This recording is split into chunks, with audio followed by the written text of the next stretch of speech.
In the heart of Yosemite's wilderness, beauty hides a secret darker than its shadows.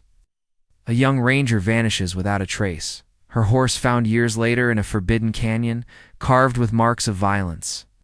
Behind the park's towering pines and loyal brotherhood of rangers lies a story of obsession, betrayal, and a truth buried in shallow graves.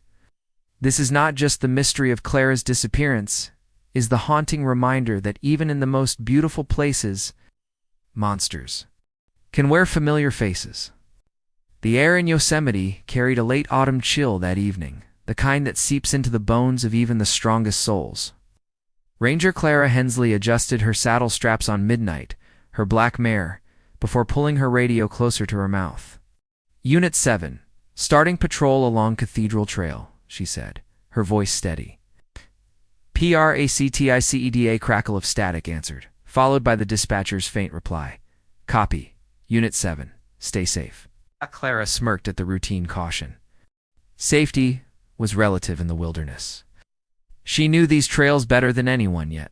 As the light faded and shadows stretched long across the valley, unease whispered through her chest. She rode in silence. Boots brushing against tall grass, the sound of hooves muffled on damp earth. The towering pines swayed above her, their silhouettes like dark sentinels watching her pass. She carried with her more than maps and a service pistol. She carried a loneliness she never spoke of, a weight that sometimes felt heavier than the uniform on her shoulders. At 8:12 p.m., her radio clicked again. "Unit 7, status check." She pressed the button, but her answer faltered. "Still on trail, making good." Her voice cut out mid-sentence, swallowed by static. Clara frowned, tapping the radio. "Come on," she muttered under her breath. But when she lifted her gaze, she thought she saw movement ahead, a figure between the trees, gone as soon as she blinked. Midnight's ears flicked nervously, hooves stamping. The trail narrowed, forcing horse and rider into a canyon of shadows. Clara steadied her breathing. "Probably just a camper," she whispered, though her words lacked conviction. The last transmission came minutes later, sharp and broken. By river crossing, something doesn't silence, when Clara didn't. Returned by dawn, colleagues assumed she had camped overnight, but unease soon turned to alarm. Rangers combed the trails, calling her name into the vast expanse. Only her wide-brimmed hat was found, half buried in mud near the Merced River. Midnight was gone. By sundown, whispers of accident or something darker spread through the park. For those who knew Clara, truth became chillingly clear. She was not the kind of woman who simply vanished. And yet, the valley now held her secret. By the second morning, the search for Clara Hensley had grown desperate. The forest floor bore the heavy imprint of boots and canine paws as search and rescue combed the wilderness. Radios buzzed with clipped orders, their urgency cutting through the stillness of Yosemite's valleys near the Merced River. A ranger knelt beside the mud, lifting a waterlogged object. Clara's hat, creased, streaked with silt, was placed carefully into an evidence bag. A grim silence followed. The woman who never parted with it had not lost it lightly. Further upstream, scattered hoofprints suggested Midnight had run in panic. But beyond that, the trail dissolved, swallowed by shifting stones and rushing water. Dogs caught faint scents, but each trace ended abruptly at the riverbank, as if both rider and horse had simply disappeared into the current. "Maybe she was swept away," one rescuer whispered, staring at the rapids. Clara knew these crossings, another countered. She wouldn't risk them in the dark. Theories bloomed like weeds. Some muttered about a cougar attack, though no blood was found. Others spoke of hidden ravines, where a fall could have ended her life instantly. But the most unsettling whispers suggested something far more human, someone waiting for her out there, in the cover of the trees. Among the rangers, Clara's reputation became both shield and shadow. She was respected, yes, but also private. Too private, some said. A lodge worker admitted Clara often returned from patrol long after others. Her uniform dusted with pine needles, her face tight with secrets. "She had someone," one colleague murmured, when questioned by investigators. "I don't know who, but she wasn't alone those nights." This single suggestion ignited rumor. Had Clara been meeting someone in defiance of park rules? If so, Had that person followed her into the dark, beyond the reach of duty and safety? As the days passed, the official search was scaled back, replaced by volunteers and grieving family. Each night, lanterns burned along the lodge porch as colleagues replayed fragments of her last radio call, straining to hear meaning in the static. But one fact remained louder than all speculation. Midnight was still missing, and in the wilderness, a missing horse meant movement, not silence. Which raised the most chilling question of all: who, or what, was guiding her into the valley's shadows?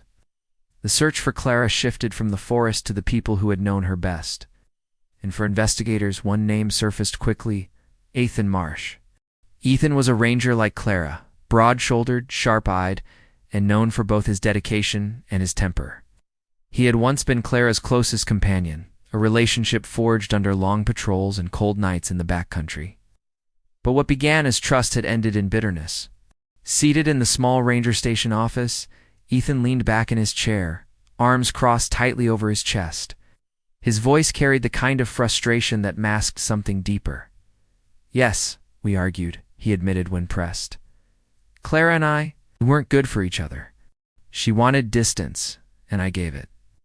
That doesn't mean I had anything to do with her going missing." Investigators noted the way his jaw clenched, the flash of defensiveness in his eyes. He spoke of Clara with a mixture of resentment and admiration, as if still tethered to her, despite the separation. "She told me once she felt someone was following her," Ethan added reluctantly. "Said she'd catch glimpses of shadows along her patrols. Thought it was me, but it wasn't." The statement hung heavy in the room. "Why would she think that?" an investigator asked. "Because he hesitated, then exhaled. "Because I couldn't let go. I admit I showed up places I knew she'd be. I just wanted to talk. But stalking? Hurting her? No, I'd never." Despite his insistence, suspicion clung to him. He had motive: anger, rejection, lingering obsession, and his presence around Clara during her final weeks was undeniable. Outside the interview room, rangers whispered. Some believed Ethan's denial, as others saw the cracks in his composure. To them, his temper was no secret, and neither was the way he had looked at Clara. Even after she pulled away, for investigators, one chilling possibility now loomed: had Clara's fear of being watched been more than paranoia? And if Ethan wasn't the one in the shadows, then someone else was. If Ethan Marsh wasn't the figure shadowing Clara, then who was? Investigators widened their scope, turning to those who worked closest to the rhythms of the park. At the Yosemite Lodge, a waitress nervously twisted her apron as she spoke. "I'd see her sometimes," she whispered. "Late after patrols?" She wasn't in uniform then. Yes. And she wasn't alone. Her words silenced the room. According to the waitress, Clara had met with a man in plain clothes, usually slipping into a corner booth long after most guests had left. Their conversations were hushed, tense, as though carried on with the weight of secrecy. "He wasn't Ethan," the waitress added firmly. "This man was older, wore his cap low. He watched the door more than he looked at her." Description rattled investigators. It didn't match Ethan Marsh or any ranger currently on duty. Whoever this man was, he had managed to remain invisible within a community where every face was usually known. As word spread, tension thickened among the staff. Rangers eyed one another with suspicion. Had one of their own betrayed them? Or was the man an outsider Clara had trusted enough to meet in secret? Colleagues replayed memories of Clara, her distracted glances, her late returns, the times she brushed off questions with a tight smile. For some, the realization cut deep. Clara had been hiding something from them all along. What began as grief now twisted into mistrust. Around campfires and in staff dormitories, whispers grew sharper, more accusatory. The story of Clara's disappearance was no longer just about a ranger lost in the wilderness. It was about secrets that threatened to tear the community apart. And somewhere, in those shadows, was a man no one could yet name. Winter bled into spring. Still no trace of Clara Hensley emerged from Yosemite's vast wilderness. What began as a full-scale search dwindled into periodic patrols, then into silence. Official statements grew colder, reduced to cautious phrases, no evidence of foul play, likely environmental factors. But for those who had walked the valley calling Clara's name, The silence was unbearable. Yosemite itself seemed complicit. Trails that once felt alive now carried a hollow weight, as if the forest knew something it would not share. Tourists passed through in waves, snapping photographs beneath waterfalls, unaware of the ghosts lingering in the ridgelines. Rangers avoided the subject unless pressed, their loyalty to each other eroded by suspicion. Every tree, every shadow became a reminder of what they had failed to find. At Clara's family home in Sacramento, grief began to fracture into blame. Her younger sister avoided the news entirely, while her father clung to the hope of an accident, anything but betrayal. Only Clara's mother, Margaret, refused denial. "She didn't get lost," Margaret said, her voice sharp as broken glass. "She was taken. Someone wanted her gone." Ow. Her conviction unsettled investigators, but she repeated it with unwavering certainty. Clara, she insisted, had confided in her weeks before she vanished, saying she felt eyes in the trees. To Margaret, this was no accident. This was premeditated. But without evidence, Margaret's warnings became just another echo in the canyon. Back at the park, its forest carried on in cruel indifference. Streams thawed, wildflowers returned, and new hikers arrived, unburdened by the past. Yet for those who knew Clara, every season deepened the wound. She had simply vanished. And most haunting of all, her horse, Midnight, had never been found. To Margaret, this was proof. Horses do not vanish without reason. Somewhere in the sprawling wilderness, Clara's story was buried, waiting for its chance to surface. It would take 4 long years before the forest gave up even a fragment of its secret. It was the summer of 2010 when Yosemite finally gave something back. A group of hikers, straying into a restricted canyon far from the marked trails, stumbled across a site that froze them in place. Beneath a canopy of twisted pines lay a scatter of bones, bleached pale by 4 years of weather. Skeleton was unmistakable large, equine, its skull tilted unnaturally against the rock. Nearby, fragments of tack still clung to rusted buckles, leather rotted away by rain. It was Midnight. Clara's horse? The news tore through the community like wildfire. Rangers who had long stopped speaking Clara's name now found it on their lips again. Newspapers resurrected her story, printing photographs of her smiling in uniform beside the black mare. For years of silence were replaced by a fresh storm of questions. If Midnight had died here in this remote canyon, then why hadn't Clara's body been found alongside her? Had she been alive when the horse was separated from her? Or worse, had someone led Midnight here deliberately? Margaret Hensley clutched the news report in trembling hands, her conviction hardened. "I told you," she said, to anyone who would listen. She didn't vanish. Someone left her there. The canyon where Midnight lay was far from Clara's assigned patrol routes.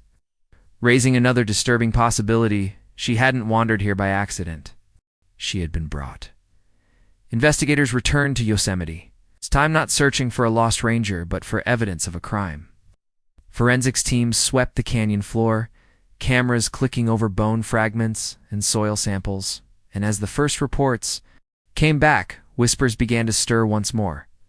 Clara's disappearance was no accident of nature. Something darker was buried in those unmarked trails, the canyon where Midnight's bones were found quickly became the center of a full-scale forensic sweep. Investigators in white suits knelt among the scattered remains, documenting every fracture and weathered fragment. At first, it seemed like the horse had simply fallen or starved in the wilderness. But then the bones told a different story.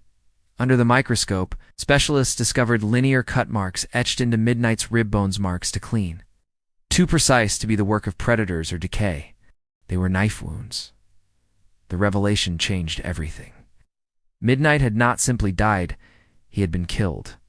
This discovery reignited the case. The media swarmed Yosemite once more, dragging Clara's name into headlines that spoke of foul play, cover-ups, and betrayal in the ranks. For Clara's family, it was vindication, proof that she had not wandered away, but had met violence. With the case reopened, old suspects returned to the forefront. Nathan Marsh was among them. Yes, years of whispered suspicion had hardened him, and when interviewed again, his bitterness showed. "You've made me your villain for 4 years, he snapped. "I loved Clara, even when she hated me for it. But I didn't kill her. Look somewhere else. and investigators did. Rumors that once seemed too delicate to entertain now resurfaced. Rangers recalled tense exchanges between Clara and Chief Warden Keller, her superior. Keller was respected, decorated, but also known for his iron grip on authority. Some claimed Clara had threatened to report him for misconduct. Others whispered of late-night arguments near the stables, voices raised before abruptly silenced. For the first time, suspicion shifted from the jealous ex-lover to the powerful man at the top. But without Clara's body, the truth remained buried. Midnight's death had forced the forest to yield one secret. The next Clara's fate still lay hidden among the pines. The whispers about Chief Warden Keller soon hardened into something more concrete. What had once been speculation among rangers was now corroborated by witness testimony and scraps of evidence.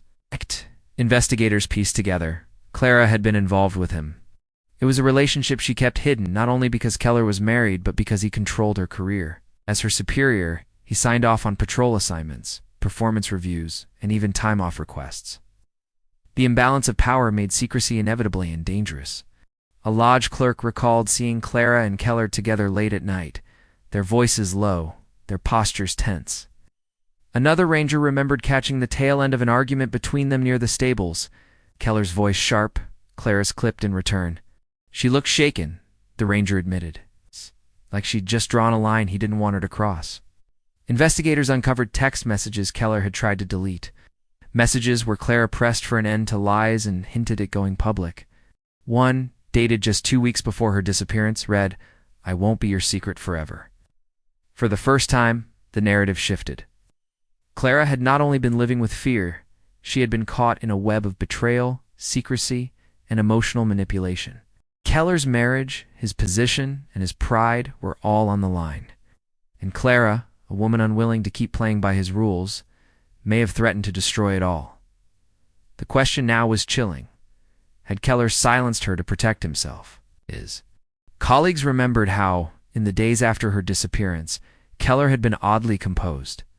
Too composed. While others broke under grief, he maintained the calm of a man desperate to control a story, and with Midnight's knife-marked remains freshly unearthed.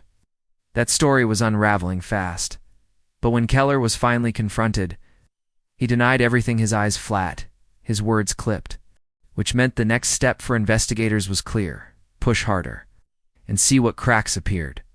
When investigators finally confronted Chief Warden Keller, the walls of his office seemed to close in.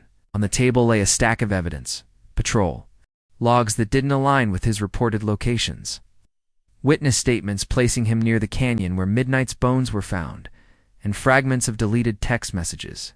Still, Keller leaned back in his chair, expression cool, voice steady. Clara was restless, he said flatly. She wanted out. She told me she was planning to leave the park, maybe even the state. That's why she pulled away from me. But her disappearance? That's not on me. The investigators pressed harder, pointing to the night Clara's radio cut out. The suspicious gaps in Keller's log, the silence that followed, he deflected with precision, offering half-truths, careful phrasing, nothing that could be nailed down. But outside that room, a different picture emerged. Keller's wife, Marjorie, was questioned separately. She sat rigid, hands folded tight in her lap, her gaze fixed on the floor. Each question seemed to unravel her further. "Did your husband ever mention Clara?" A long pause. "He said she was difficult." "Difficult how?" Marjorie hesitated, her voice trembling. She didn't know her place. The investigators exchanged glances. Beneath her words lay something darker, something unspoken. Fear clung to her like a shadow, as if she knew far more than she dared reveal. But without direct proof, the case teetered. Keller refused to confess, his denials unwavering, and so, like before, the truth seemed to slip back into the silence of Yosemite. Yet fate was not finished. Within weeks, a storm would unearth what Keller could not bury forever: evidence lying beneath the pines. The storm arrived in the dead of night, tearing through Yosemite with brutal winds and sheets of rain. By morning, the canyon trails were littered with debris, trees uprooted, and soil loosened from the slopes. It was here, along a washed-out ridge, not far from where Midnight's bones had been discovered, that a hiker made the chilling call. A shallow grave had been unearthed. Investigators rushed to the scene. The earth, softened and torn by water, revealed fragments of bone and scraps of decayed fabric remnants of Clara's uniform shirt. As the forensic team brushed away layers of mud, the skeletal frame took shape. The discovery silenced everyone. After years of searching, Clara had finally been found. The autopsy revealed the truth her family had dreaded, but suspected all along. Clara had been stabbed multiple times. The wounds bore a distinctive pattern consistent with a hunting knife. When investigators compared the blade markings, the link was undeniable. They matched the custom knife owned by Chief Warden Keller. Confronted with this evidence, Keller's defiance faltered, but still he refused a confession. It was his wife, Marjorie, who finally broke. In a trembling voice, she described years of coercion, silence, and violence within their marriage. She admitted she had long suspected Keller's involvement in Clara's disappearance, but had been too afraid to speak. "He told me Clara was a mistake," she whispered through tears. "He said no one would find her, that the forest would keep his secret." The revelation shattered the fragile loyalty that had bound the ranger community. Colleagues who once defended Keller now turned on him, horrified by the betrayal within their ranks. For Clara's family, the discovery brought devastating confirmation. Their daughter had not wandered, nor fallen victim to the wilderness. She had been silenced by the very man sworn to protect the park. But even with Keller in custody, questions lingered. Had he acted alone? Or were there others complicit in burying the truth beneath the pines? The trial of Chief Warden Keller began under a suffocating cloud of anticipation. Reporters swarmed the courthouse, eager to capture the downfall of a man once hailed as a protector of Yosemite. Inside, the air was thick with grief and fury. Clara's parents sat in the front row, their faces carved with years of waiting and sorrow. While rangers filled the benches behind them, some glaring at Keller with betrayal, others still unable to reconcile the man they had admired with the crime he was accused of, the prosecution painted a chilling portrait. Keller, terrified of his affair with Clara being exposed, lured her into the canyon under the guise of reconciliation. When she threatened to leave, perhaps even to report him, his fear boiled into violence. Their evidence was damning: the knife match, the inconsistencies in his patrol logs, most damning of all, the testimony of his wife. Marjorie's quiet, broken voice recounted years of control, her suspicions of Clara's fate, and the threats that had kept her silent. Each word tightened the noose around Keller's reputation. The defense countered with a desperate narrative, suggesting Clara's death was the result of a chance encounter with someone else in the park. But the weight of the evidence was unshakable. Witness after witness testified to Keller's temper, his jealousy, his obsession with secrecy. Even fellow rangers who once stood by him now admitted to seeing a darkness they had ignored. When the verdict finally came, the courtroom seemed to hold its breath. Guilty on all counts. Clara's mother wept openly, clutching her husband's hand as if bracing against the tidal wave of grief and relief colliding within her. For many, justice had been served. Yet, as Keller was led away in shackles, silence hung heavy. Closure had come, but peace did not. Clara was still gone, her future stolen. And for those who had loved her, the trial marked not an end, but the beginning of a new struggle, learning to live with the truth the forest's shadows had concealed for so long. Years passed, but the echoes of Clara's story lingered. In Yosemite like mist caught between the ridges, the canyon where Midnight's bones had been discovered was no longer just an isolated, off-limits stretch of land. For Clara's mother, it became a place of pilgrimage, a quiet memorial carved, not by hands, but by grief, silence, and memory. She came often, laying wildflowers at the base of a weathered pine, her eyes scanning the tree line as if still expecting her daughter to emerge from the shadows. Visitors sometimes whispered about the woman in black, who walked the canyon floor, her presence as much a part of the landscape as the granite walls. Rangers gave her space, respecting the rawness of her devotion. For her, the trial had offered answers, but never healing. The truth had been unearthed, yet it carried a cost too steep to mend. The park itself seemed changed. Where once rangers had spoken of loyalty and pride, now hushed tones carried stories of betrayal. Clara's name had become a cautionary reminder of how secrecy and unchecked power could rot even the strongest foundations. New recruits were told her story as both warning and memorial, a reminder that beauty can conceal danger and trust can become a weapon in the wrong hands. At dusk, when the wind moved through the pines, it seemed to carry Clara's laughter. Faint but lingering, an echo of a life cut short. Her mother would close her eyes and listen, torn between comfort and torment. In the end, Yosemite remained breathtaking, its cliffs and forests timeless. Yet beneath its beauty lay scars invisible to most, scars that whispered of obsession, betrayal, and the shadows that thrive where silence is allowed to grow.